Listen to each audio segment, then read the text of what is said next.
Presenta Bro a Mano Comercios. Ahora tu celular es un POS. Banco República, nuestro banco país. Este espacio es presentado por Claro Empresas Soluciones Corporativas.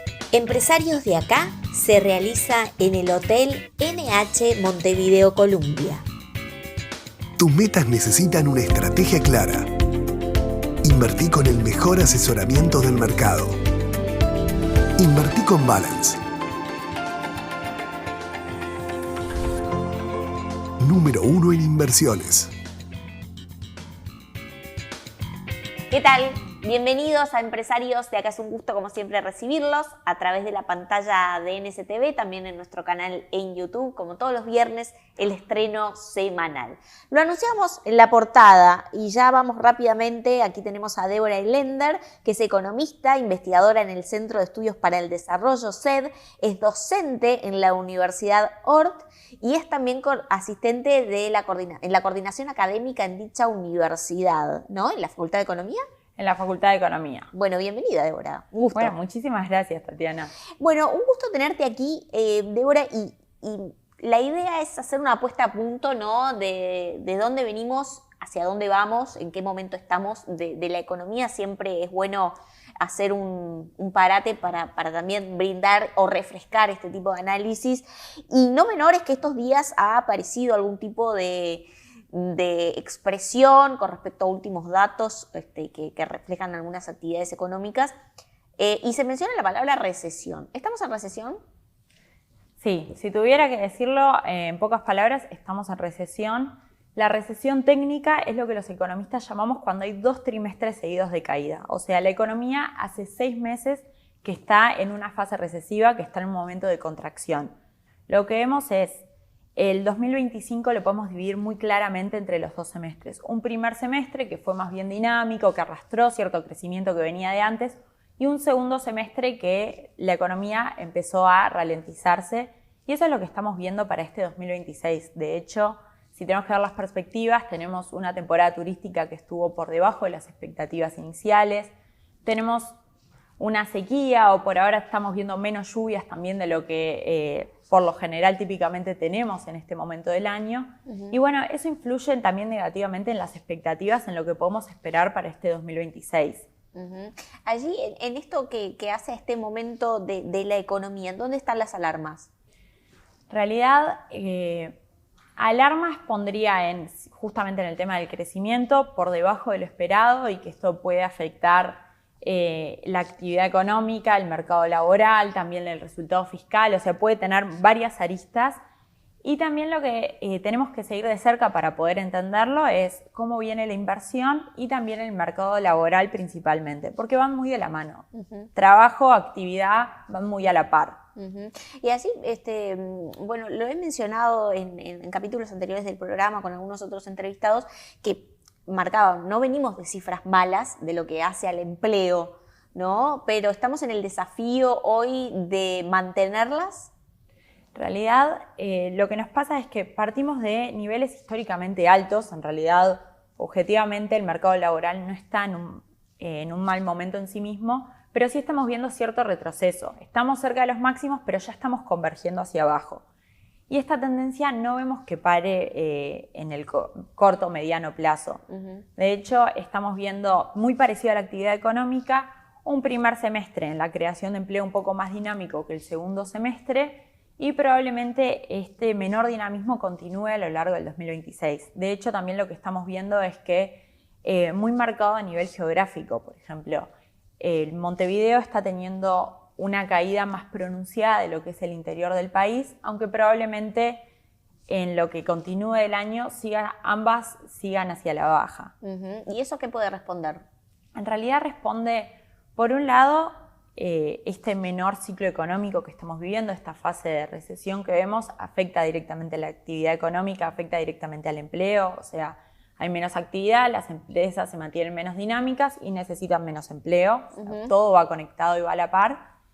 Y estos son parte de las noticias que vemos mucho más seguido de lo que nos gustaría, de empresas que cierran o que achican su personal o que están en proyectos de licencias prolongadas o bueno, distintas variantes, pero que llevan a lo mismo, que es a caídas del empleo. Allí, no menor es preguntarte, ¿no? ¿Cómo impacta lo que es, porque por ejemplo, en lo que fue el presupuesto quinquenal y en lo que es, digamos, la ley de presupuesto, hay previsiones de crecimiento económico, inclusive hasta cifras de inflación, que difieren mucho de lo que son las consultoras economistas a nivel privado. Allí, ¿cómo se lee, ¿no?, esa diferencia desde el punto de vista de, bueno, del empresario tomar una decisión? Bien. ¿Qué es lo que le pasa a un gobierno cuando llega? Tiene que tomar decisiones de acá a 5 años y por ende tiene que hacer proyecciones porque nadie tiene la bola de cristal, no tenemos forma de saber qué va a pasar con el crecimiento, con la inflación y con un montón de variables. Hay que hacer proyecciones. Y el tema es cuando esas proyecciones difieren de lo que termina siendo la realidad, puede ser un problema porque se toman decisiones económicas en base a un dato que no termina siendo. Por ejemplo, el crecimiento del 2025 quedó bastante más largo de lo que fue realmente. Y la proyección del 2026, que el gobierno, recientemente el Ministerio de Economía anunció que quiere mantener su proyección inicial de 2,2%, los analistas estamos viendo que probablemente sea bastante más bajo de eso. ¿Cómo afecta eso a una empresa? En realidad, nuevamente, se toman decisiones en base a variables que no terminan siendo, por ejemplo, la proyección salarial. Se toman decisiones de salario en base a cierta inflación proyectada. Ahora, si esa inflación es menor a la que se previó inicialmente, implica que los aumentos salariales son mayores a los previstos inicialmente, por lo menos en términos reales. Y esto implica un costo para la empresa, de nuevo, mayor al previsto inicialmente. ¿Eso puede impactar en lo que es creación de nuevos puestos de trabajo? Sin duda impacta directamente en la creación de empleo. Por un lado, es positivo para quienes, para el empleo que se mantiene, desde el punto de vista del consumidor, el salario real es mayor, implica un mayor poder de compra, pero el mercado laboral, y en general toda en economía, tiende al equilibrio. Y si aumenta mucho el precio, entonces por lo general se ajustan cantidades. O sea, si el salario aumenta más de lo proyectado inicialmente y más de lo que aumenta la productividad, puede ser que del otro lado hayan ajustes en cantidades. Es decir, que haya menos creación de empleo de lo que uno podría prever. Allí hablabas de ciertos pronósticos, perspectivas económicas menores de crecimiento del PBI. Allí, por ejemplo, a tu entender, la economía, ¿cuánto podría estar creciendo en diferencia de lo que propone el gobierno? Bien, el gobierno concretamente planteó 2,2% de crecimiento para este año, lo planteó en la ley de presupuesto, lo reafirmó nuevamente en la conferencia de prensa que hizo el Ministerio de Economía hace muy poco tiempo. Y a mi entender va a estar más cerca del 1,5%, capaz incluso por debajo. El 2025, lo que nos lleva que el año haya terminado en recesión, implica que vamos a tener un arrastre estadístico negativo. O sea, para poder crecer al 2,2%, de hecho, dado que partimos de un nivel bastante más bajo, necesitaríamos un crecimiento bastante superior y yo no lo veo sucediendo. Por lo menos, obviamente, no todo está jugado, el año todavía es largo y todo podría pasar y todo nos puede sorprender, pero por la situación que se está dando en este momento no veo más ese nivel de crecimiento. De hecho, lo veo bastante más bajo. Tuvimos una temporada turística no tan positiva, el tema de la sequía, como dije inicialmente, y bueno, ahora hay que ver cómo se termina de desenvolver la guerra en Irán, el Medio Oriente.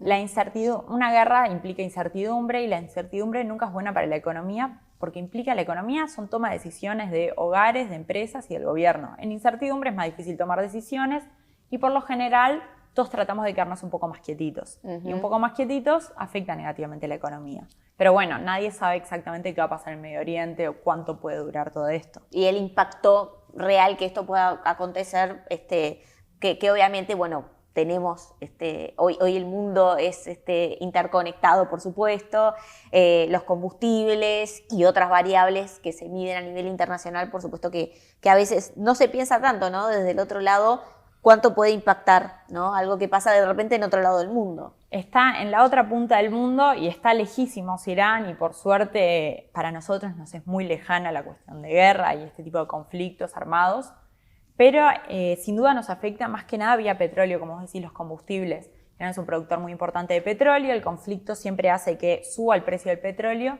y para nosotros es un costo el petróleo, digo, es un insumo que necesitamos para prácticamente toda la industria uruguaya.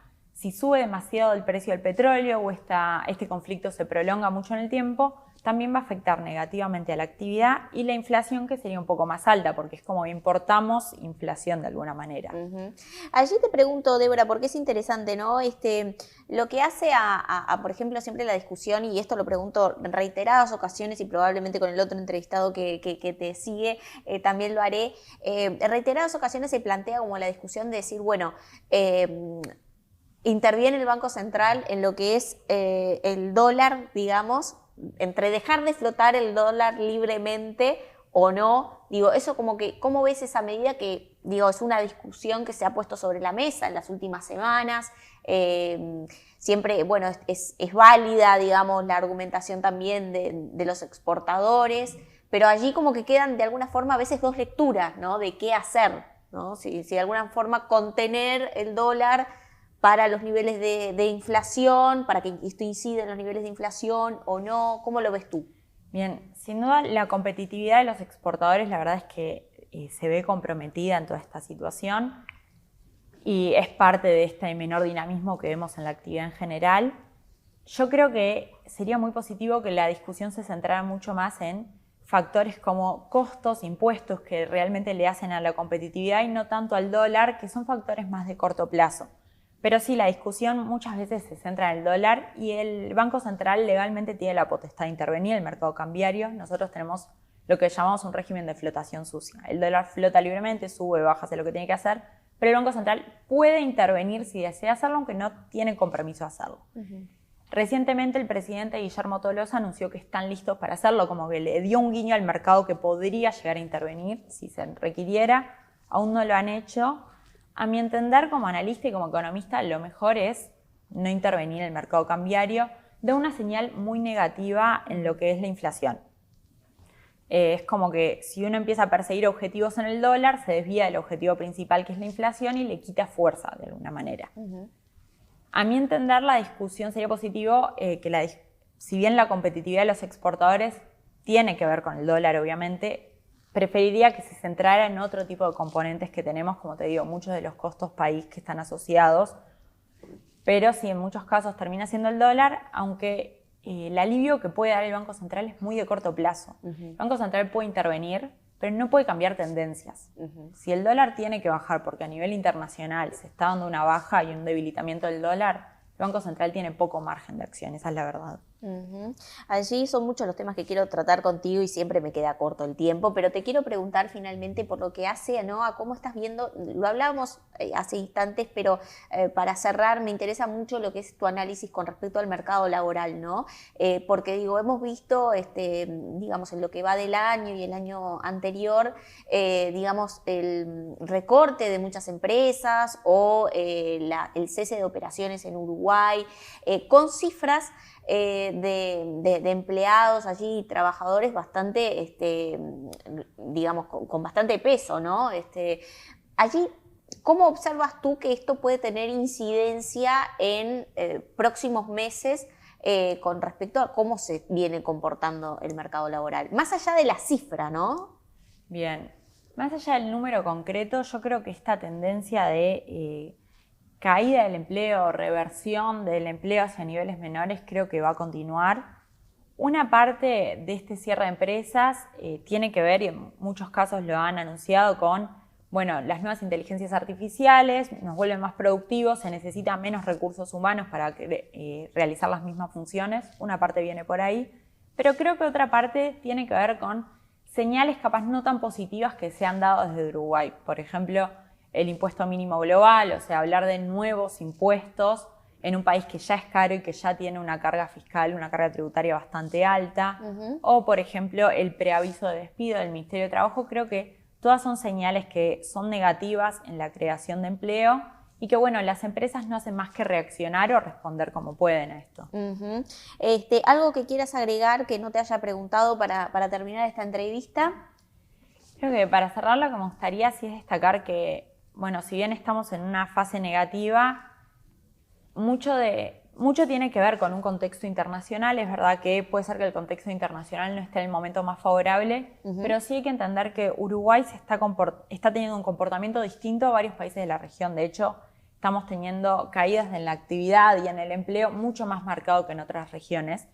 que en otros países vecinos. Entonces, si bien es verdad que puede ser que el contexto internacional no esté de nuestro lado, también creo que hay muchos factores internos que nos toca revisar y nos toca no estar echando la culpa para el afuera, sino ver qué podemos hacer nosotros para reactivar la economía y para evitar que caiga el empleo.